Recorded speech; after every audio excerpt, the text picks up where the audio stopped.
His wife said, "I don't love him anymore. If he vanished before my birthday, that'd be the best gift ever." And he vanished. To be honest, Claire, I don't love him anymore. If he vanished before my birthday, that'd be the best gift he could ever give me.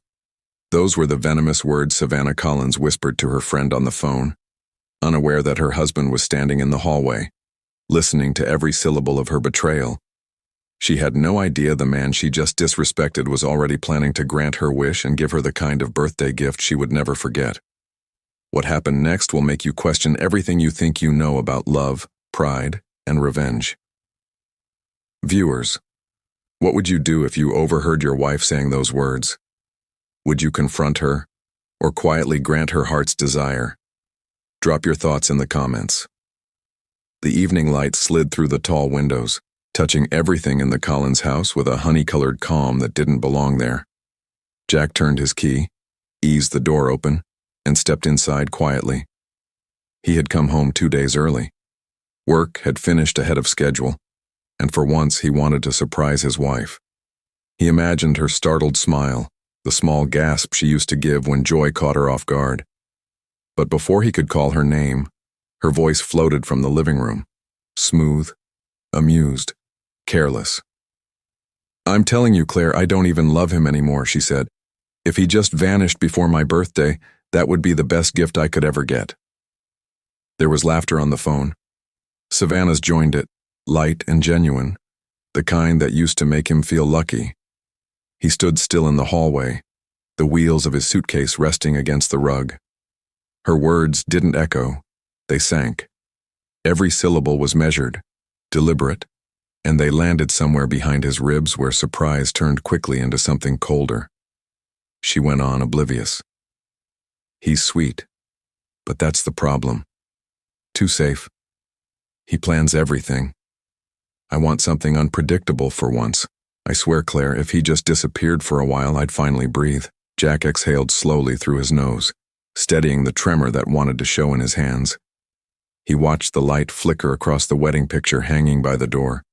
The two of them in Mexico, sunburned and laughing, her hair tangled by the sea wind. He remembered how proud he'd felt that day, certain he'd done one thing right in life. He pushed the door open farther. "Savannah." She turned, startled. Her wine glass clinked against the table. "Jack, you're home? Flight got in early." He smiled as if nothing in the world had cracked. "You should have called. I'd have come for you." He shrugged. "Wanted to surprise you?" She smiled, the kind that didn't touch her eyes. "You did." She tapped her phone screen, ending the call. "I was just going over final details for next week. You know how crazy birthdays get." "I do." He set his suitcase beside the couch, scanning the brochures scattered across the table. Floral arrangements, catering quotes, an email from a ballroom downtown. "You've been busy." "Someone has to be," she said lightly, pouring more wine. "You work too much." He sat across from her, elbows on his knees, and watched her. The rhythm of her movements, uncaring, rehearsed, told him more than her words ever could. She didn't even notice the silence stretching between them. "You'll like it," she said finally. "It's going to be elegant. Gold accents, soft lighting, a live band. Claire says it'll be the best one yet." "I'm sure it will." His tone was even, almost gentle. "Don't sound so formal," she teased. "You're supposed to be excited." He nodded once. "I'll make sure it's unforgettable." She smiled, misreading him completely. When she left the room to take another call, Jack leaned back in the chair and stared at the wine swirling in her glass. It caught the last of the sunlight, shimmering red and cruelly calm. His reflection wavered there, faint, dissolving. Later, the house went quiet. Savannah had gone to bed early, her laughter still faintly echoing down the hallway from her last phone conversation. Jack sat alone at the kitchen table, a cup of coffee cooling beside him. The digital clock on the oven blinked 11:42 p.m. He opened his briefcase and took out a small leather notebook. The pages were filled with lists, projects, schedules, budgets. Order had always been his way of keeping peace. but tonight his handwriting looked foreign, like something written by someone who'd already left. He turned to a fresh page and wrote a single line across the top. He looked toward the dark hallway where her perfume lingered faintly in the air. She was asleep, dreaming, unbothered. He realized he wasn't angry, not yet. He was simply done being the man she pitied. The refrigerator hummed softly. Outside, the city thinned into silence. Jack folded the notebook shut, placed it back inside his case, and sat there a long time without moving, watching the shadow of the window blinds crawl across the floor. By the time the clock struck midnight, the calm on his face had hardened into resolve. The light in the kitchen dimmed, and he whispered to the quiet room, not as a threat, but as a fact already set in motion. She wants me gone. Let's see how she lives without me. He turned off the lamp. Upstairs, the house breathed around her while he lay awake beside her, eyes open, counting the hours between now and the morning when his kindness would end. The morning light came soft through the curtains, brushing the floor where Jack's shoes still sat neatly beside the bed. Savannah stirred, half asleep, murmuring about the cake tasting scheduled for later. He answered her with a quiet hum, already dressed, already thinking somewhere else. The coffee machine hissed downstairs. He watched the dark liquid rise in the cup, the same way he watched everything now, carefully, from a distance. The silence between them wasn't new, but this time it had shape. It was intention. She walked in, her robe tied loosely at the waist, phone in hand. Claire says the decorator might need another deposit.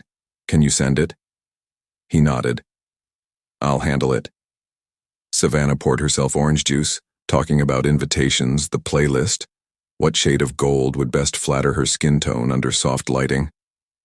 Jack listened. Every sentence she spoke layered itself like another brick on a wall he no longer planned to climb.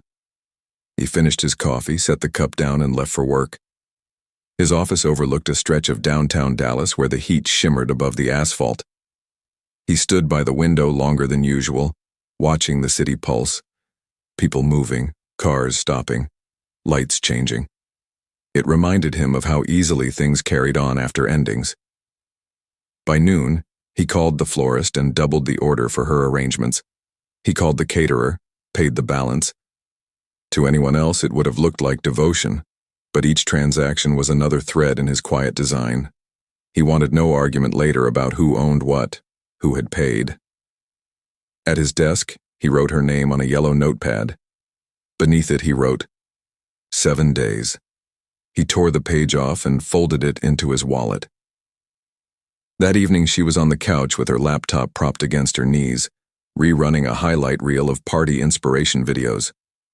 You think I should go with a live sax player or a DJ? She asked. Whatever feels right, he said, his tone calm, even kind. You never have an opinion anymore. He smiled faintly. Maybe I trust your taste, she laughed, mistaking it for affection. Finally, something we agree on. He watched her profile under the lamplight. There had been a time when that sight softened him, when he'd have crossed the room just to brush his fingers across her hair. Now it only reminded him of what performance looked like when it forgot the script. When the house went still that night, he sat at his desk again. The glow of the screen turned his reflection into something ghostly. He began transferring documents, business contracts, property files, insurance policies, out of joint folders into private storage. The small motions were quiet but deliberate, like untying a knot one thread at a time.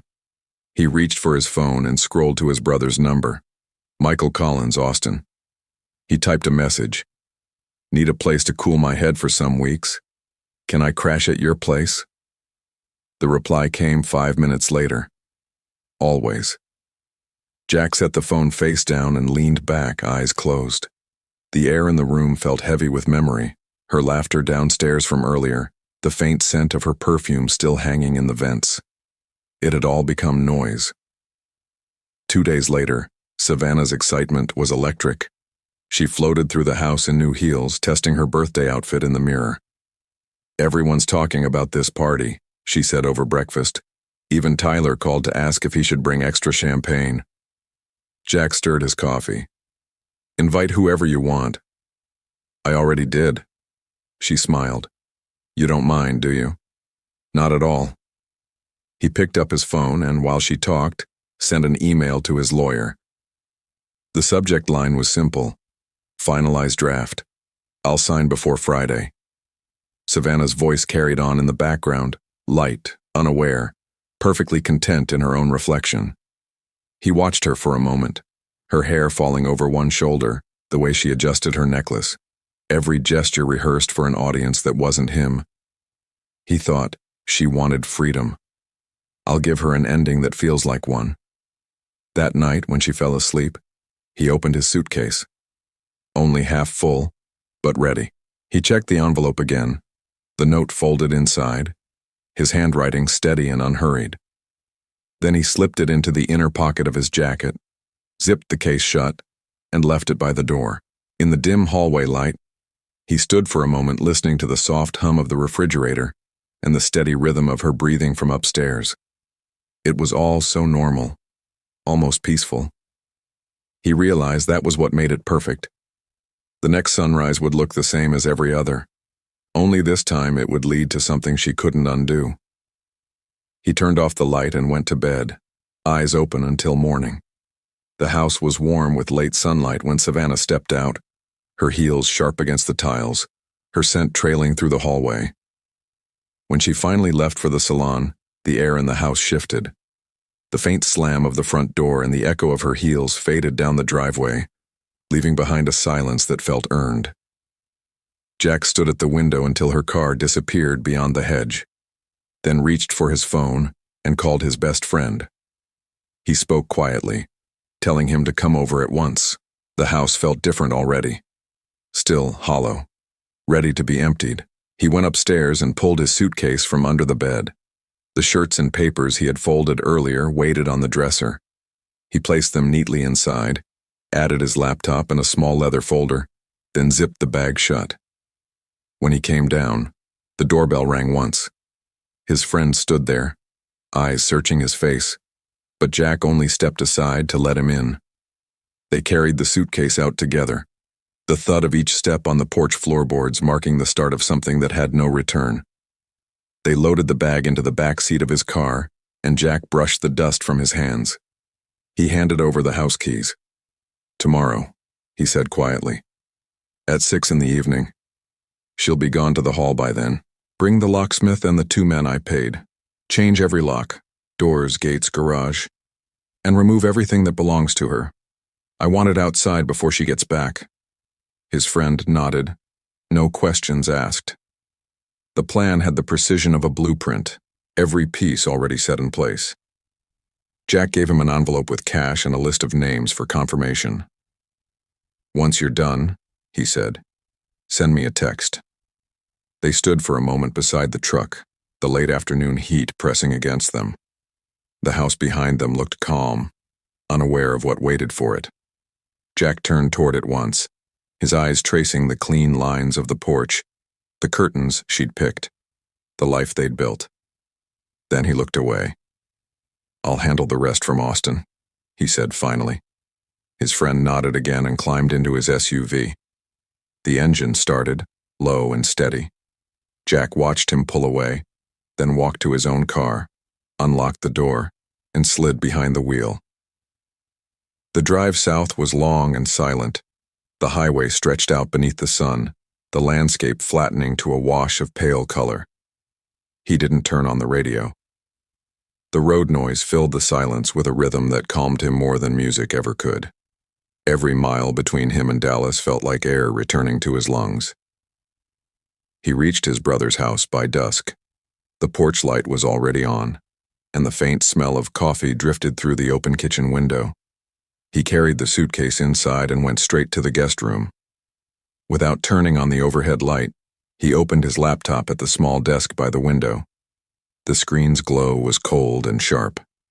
He began sending the cancellation emails one by one. The ballroom, the caterer, the decorator, the florist, the band. Each message brief, polite, final. Within minutes, confirmations began to arrive. Refund approved. Processing initiated. The rhythm of the replies filled the inbox until it became background noise. When he finished, he scrolled through them once more, then shut the laptop. He sent one final text to his friend. "Don't forget tomorrow. 6 sharp." The reply came immediately. Already arranged. He set the phone face down on the desk and looked out the window. The night air outside was calm, the trees moving gently in the wind. Somewhere behind him, the faint scent of coffee lingered, familiar and grounding. He breathed in once, slow and even, then exhaled. Back in Dallas, Savannah would be sitting under a hairdryer, laughing about her party, about how this year would finally be hers. She didn't know that her laughter had already become part of his silence, and that by the time she cut the cake tomorrow, everything she called her life would be waiting for her on the front lawn. Back in Dallas, Savannah was sitting beneath a dryer, her reflection shining in the wide salon mirror. She was telling the stylist about her dress, about the champagne, about how her friend said this party would mark the beginning of her best year yet. When she drove home later, the house was dark, the driveway empty. The lights were off, his shoes gone from their place by the door, his coat missing from the rack. She stood for a moment at the threshold, taking in the quiet, and then smiled faintly to herself. Her wish had come true sooner than expected. She climbed the stairs humming, her mind already fixed on tomorrow's celebration, never noticing the small space his absence left behind. The morning of her birthday came bright and calm. The neighborhood still slept while the sky turned pale gold over Dallas. Jack's brother's house was quiet. The smell of coffee drifted from the kitchen. Jack sat at the small desk by the window, laptop open, his eyes fixed on the list of refund confirmations that had come in overnight. Each message began the same way. "Dear Mr. Collins, your cancellation has been processed." He read them one by one, his face giving nothing away. He picked up his phone and sent a single text to his friend in Dallas, one line, short and direct. "Make sure the locks are changed before noon." The reply came almost immediately. "Already arranged." He set the phone aside, leaned back, and let the quiet fill the room. Outside, the wind stirred the branches of the oak tree, the sound steady and low. He had done everything that needed to be done. There was no guilt, only the clear, heavy stillness that comes after a decision is complete. Back in Dallas, Savannah woke late, stretching lazily beneath the soft white sheets. The first thing she noticed was the emptiness beside her, but it didn't bother her. She smiled faintly. The space on his pillow was cool, the kind of emptiness she'd started to crave. For the first time in months, she felt light. She moved through the morning, humming under her breath, coffee in hand, checking messages from friends who were already sending early birthday wishes. Her phone kept buzzing, Claire confirming her dress, Tyler joking about the party, someone asking if Jack would be there. She typed quickly, "No, he's out of town. It's just me tonight." She took her time dressing, curling her hair, reapplying lipstick until the reflection in the mirror matched the version of herself she liked best.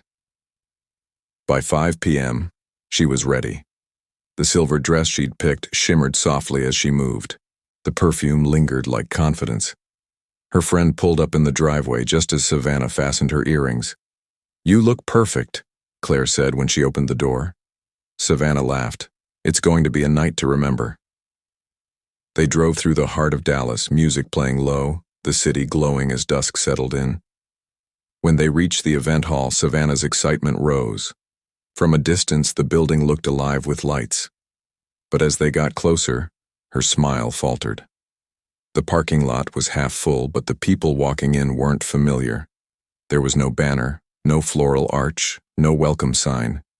She stepped out, the wind lifting a strand of hair against her cheek. "This can't be right," she murmured. Inside the lobby, a woman at the front desk looked up from her clipboard. "Can I help you?"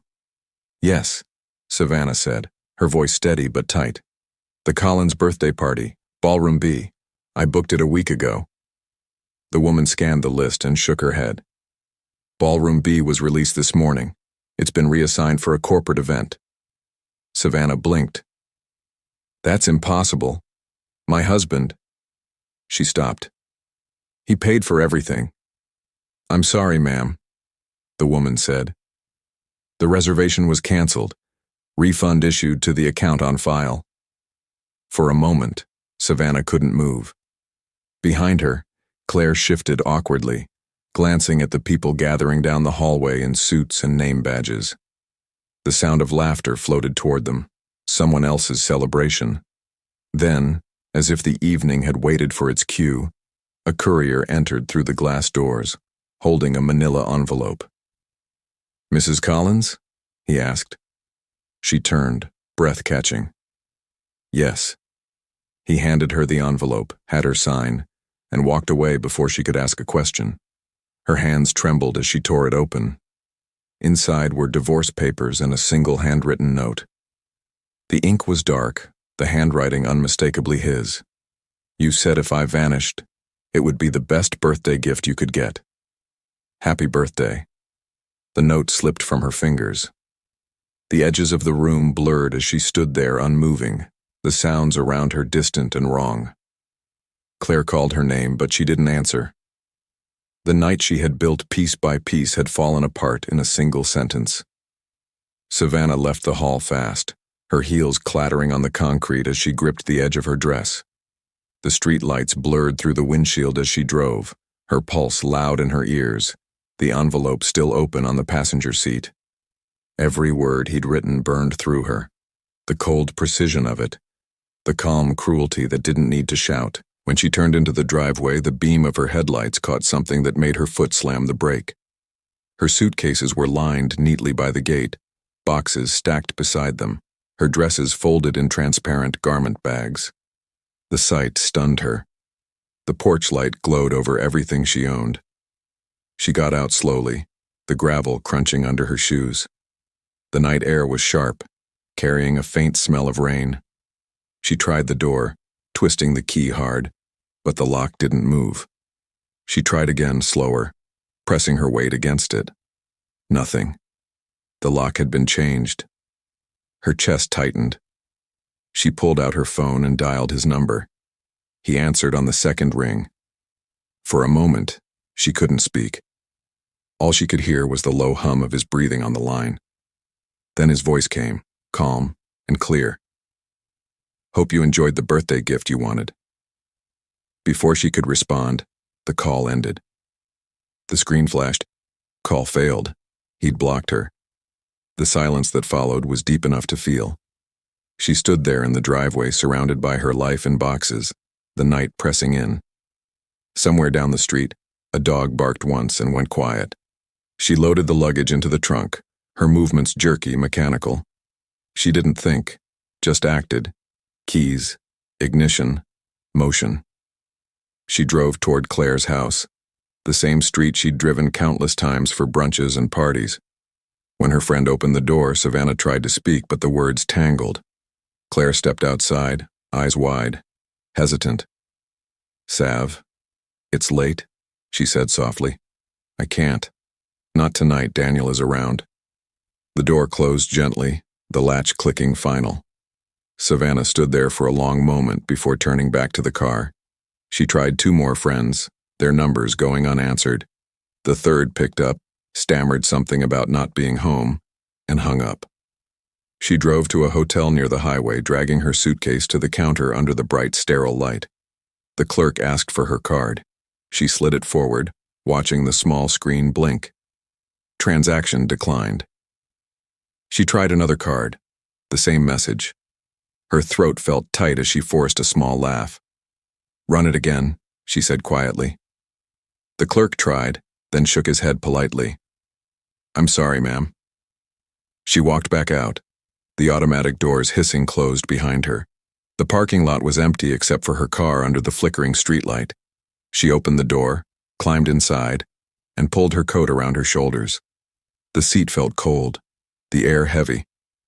She sat there staring at nothing, the sound of passing cars washing over her in steady waves. The envelope rested on the passenger seat, his handwriting visible in the dim light. She reached for it, held it once more, then set it aside. As the night deepened, she leaned her head against the window. The glass was cold. The silence was thick. The regret came slow but sure, quiet, relentless, exact. What she had wished for had finally come true. He had vanished. And she had never felt emptier.